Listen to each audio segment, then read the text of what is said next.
Hey, what's going on, guys? Welcome back to To Be Determined. Today we're going to be going over the new update that came out today. Basically removing armadillo mining, but making regular mining a lot easier. Plus, solo dungeons is finally here. They made some changes to crop milestones as well, and just a ton of awesome stuff. So we're going to be going over it. I was going to try to wait for patch notes, but the official patch notes haven't dropped yet. So we're just going to go over everything that the community has found. So let's jump straight into it. Alright, so the main things that we currently cannot explore are on the Crystal Hollows, so we can go ahead and bypass the Crystal Hollows, but if we try to warp to the Crystal Nucleus, you see the island is currently disabled. There was apparently a few bugs with it, but we know the changes that were supposed to be made because it was open for a little bit. So some people found a mythic armadillo pet, which it didn't really have an extra perk on it, and we're really not sure what the change is with it or if it was even supposed to be implemented into the game. But the big deals that we do know about is with wishing compasses. So these guys can now stack supposedly. So if we take all of these into our inventory, we throw them all on the ground, they'll not go back into our inventory actually, because they do go into the Crystal Hollow sack now. Unfortunately, I do have them in my deleter, so they actually cannot get into my inventory, but they are stackable now, as well as the ascension rope. But speaking of the personal deleter, they implemented one of the things that's in it into the compactor. So you'll notice the compactor has an on and off button, and the first time you load in after this update, the compactor will be off. So make sure that you get your compactor out and turn it on, otherwise it won't be compacting anything. But they also did some changes to Bazaar, so you can see everything's a little bit more organized. You can see all of the things that are in each section before you actually click on it, so that is very, very nice. So big W's for all of this. But you do have Bomb-ombs in the Bazaar. This used to be a problem because people would be griefing the setups that other people had done, especially for armadillo mining. When people were armadillo mining, you would often get your route griefed by Bomb-omb, but armadillo mining has been removed. Basically now whenever you are going around inside of the Crystal Hollows with your armadillo pet, your fuel will not be based on how much you move, it will actually be based on how many blocks you break. So strategy used to be you would teleport over to a gemstone, have an auto pet rule with a fishing rod or something to get your armadillo pet out, then you would ride the armadillo pet and just break everything. It appears it does have a cooldown though, which is why I could not get on it earlier. There we go.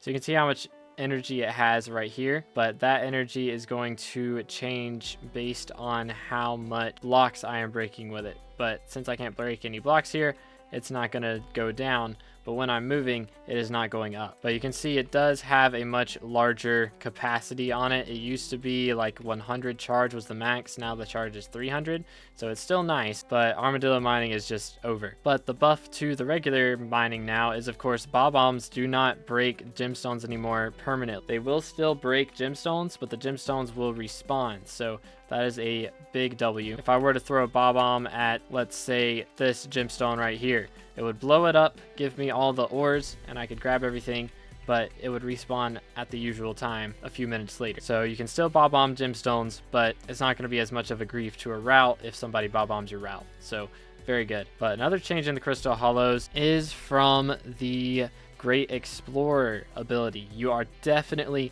going to want to have this maxed for whenever you are powder grinding, because you can see it's always had the ability to boost the chance to find treasure chests while mining in the Crystal Hollows, but now it reduces the amount of locks on the chest, and once you have it maxed, it will reduce the amount of locks on the chest by 5. So basically you'll be mining, you see a chest, you open it, and then you keep mining instead of having to do the whole lock picking thing where you're looking at different sections of the block. You can just click on it and keep going, and this is completely broken. I had a friend who was mining while the Crystal Hollows was open. He was getting 1,000,000 powder in 20 minutes. So this is going to be way easier to max your powder with, and that is a W change 100%.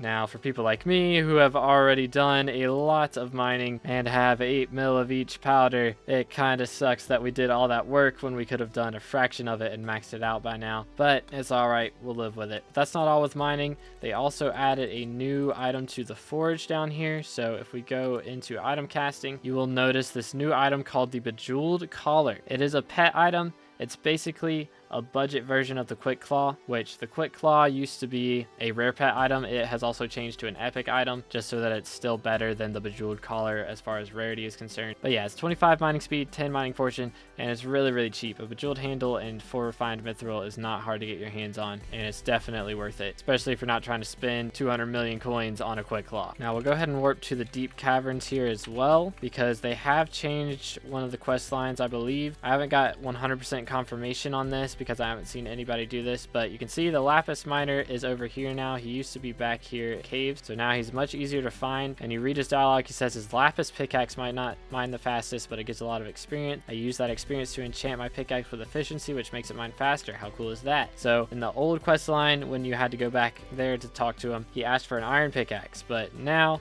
he'll be asking for a lapis pickaxe, which is in the lapis collection right here at level 3. So you will need 1000 lapis collection to make this, but it's just 8 stacks of lapis around an iron pickaxe. So that's really nice to give a little bit more reason for people to be around in the lapis caves at the early game. They also made it so in the mines of Dwarven, this is going to be a big deal. Mineral gear is going to be a bit more useless. Each piece of this armor grants the ability to automatically mine 2 extra nearby blocks while mining very short cooldown. That used to be all that it said, but they added this little section here at the bottom.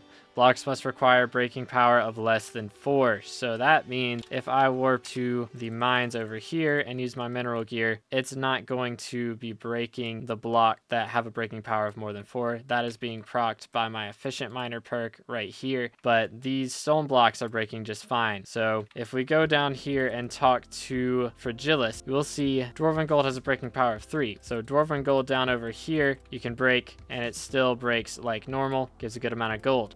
Apparently, the Crystal Hollows Mines of Dwarven Gold does not break this way. I'm not sure why. I'm not sure if that's one of the bugs that they are trying to fix. I'm guessing it's a bug because it should have a breaking power of less than 4 or equal to 4, but at the very least you will still have this section right over here to mine. But one of the other changes they did is the gold in the mines of Dwarven does respawn now, so that's going to make grinding out your tools a little bit more difficult in the mines of Dwarven. If you didn't know, when you're doing nucleus runs, you have to get these soulbound tools, and the only way to do that is in the mines of Dwarven. The strategy used to be you would mine out all of the gold blocks and then put blocks where all the chests were, so you'd know where the possible chest spawns were, and then you just run around and get the different chests as they spawn. But now with the blocks respawning in the mines of Dwarven, that strategy isn't going to exist anymore, so we're going to have to be doing things the old-fashioned way. Now they did some changes to the garden, so before you warp to the garden for the first time after this update, make sure to equip a farming pet, whether it's a pig, a chicken, or your mushroom cow or elephant, either one. Just make sure to claim those before you warp to the garden, because they made some changes to the garden. They made some changes to the crop milestones, so you can see I'm at Netherwart 21.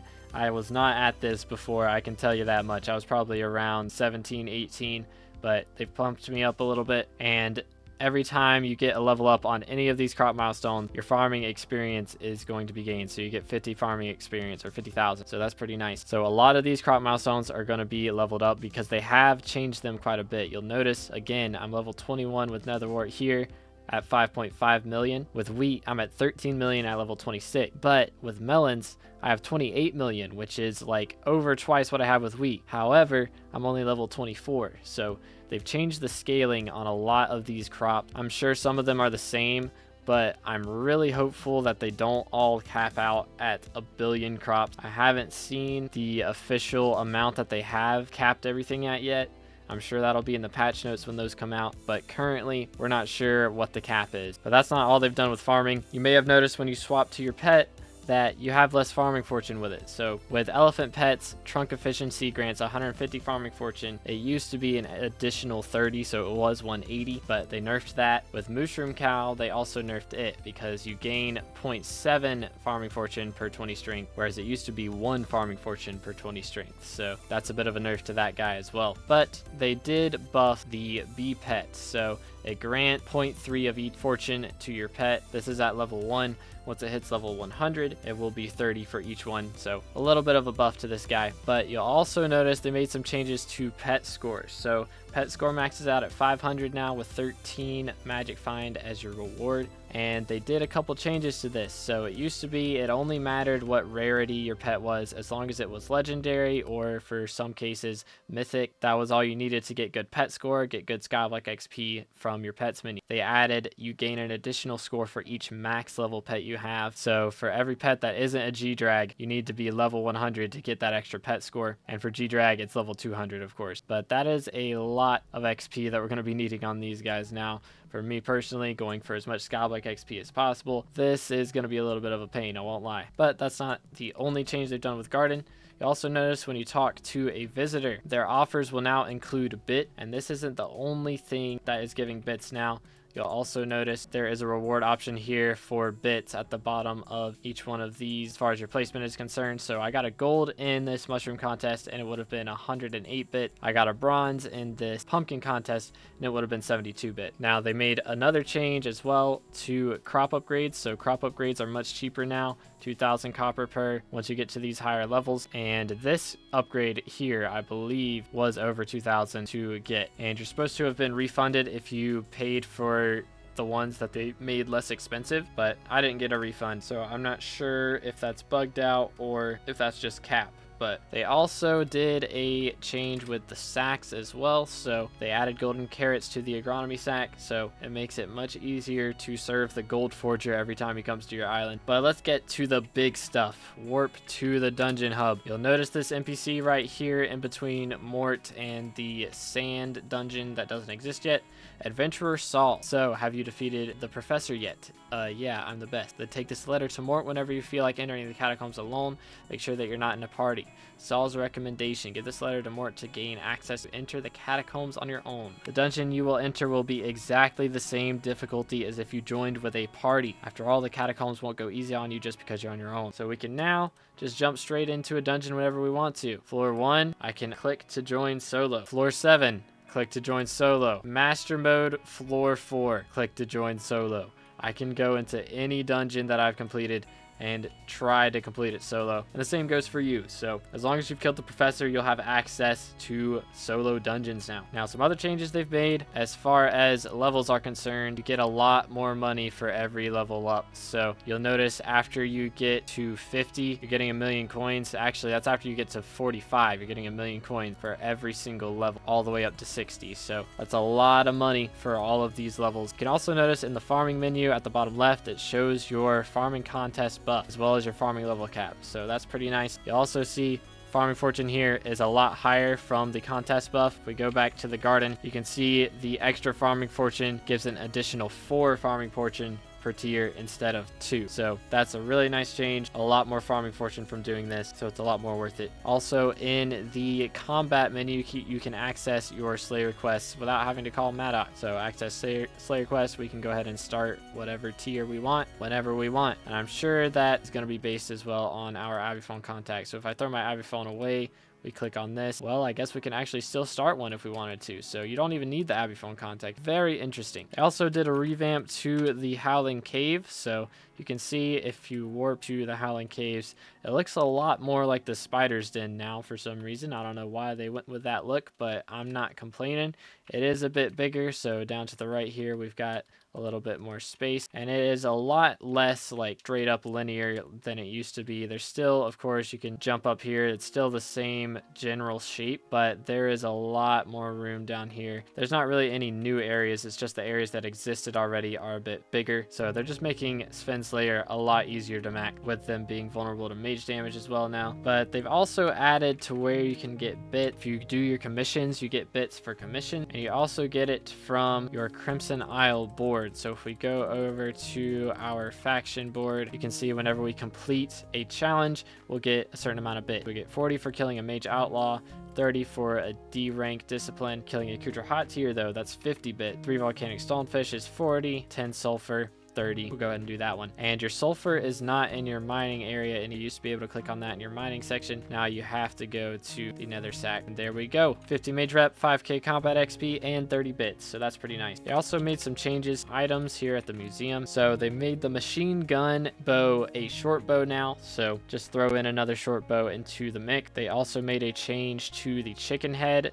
So this is going to be really good for bingo. It used to be a 20-second cooldown between laying an egg, and now it's 5 seconds. They also made some changes over here. So vampire mask used to be ranked above the witch mask, but now if you have a witch mask in your museum, you will also have the credit for the vampire mask. Still won't have the credit for the vampire witch mask, but you'll at least have a little bit extra XP from the vampire mask. They also added in the weirder tuba to the museum, as well as the monster raider armor. So it's the same as this monster hunter armor. It's just instead of these spiders boots, you'll need the tarantula boots. So pretty easy upgrade there. But like I was saying earlier with the pets menu, they changed how much your pet score is. To actually claim that change, you do need to convert a pet to an item and then just equip it again, and it will change how much pet score you have. They also added so that whenever you get items into your sack, it will update every couple seconds. It's not working for me right now because I had it disabled. I think it takes a little bit to update, but basically it'll pop up in your chat whenever you're getting a bunch of items and let you know how many items you got and what type of items they were if you hover over it. So it's just a nice little QOL. If you want to disable it, you can. You can also disable auto recombobulator chat, compact chat,